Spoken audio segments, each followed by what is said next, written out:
Returning to his room, Jago sat without striking a lamp as the daylight faded. Though knowing it would be best to stay put, he couldn't sit still. Cautiously, he walked to the livery to check on Beacon. He spent a few minutes in the tranquil company of his horse, then crossed town to check on Liliana. When he knocked, the still edgy widow took care answering the door. She brought Liliana to see him at the door. She looked pristine in a fresh blouse and dress with her hair washed and brushed. The only traces of the day's tragedy were her eyes, forlorn with heartache and swollen from crying.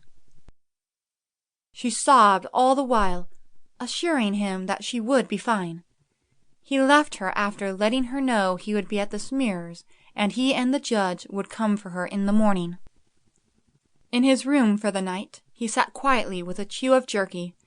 He felt weighted by the dregs of the day's bloodshed. Within him was a growing gloom compounded by guilt. Rightly or wrongly, the loss of Andres left him feeling derelict and defeated. Dreading the long night alone with his thought, he lit a lamp. As he did, there came a knock. At the door, Pilar stood with a tray. "Señor Judge wishes you have dinner." She walked by him, set the tray on the table, and then returned to the door. She closed it without leaving. "Come to the table and eat." Her words, though an invitation, carried the imperative of a command, and her inflection offered more than just the meal.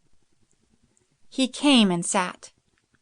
Without breaking her eyes away from his, she took a shot glass from her dress frock, placed it on the table, and poured a glass from the whiskey bottle on the tray. She handed it to him, and he took it with a single swallow. Pilar filled it again, and again he did the shot.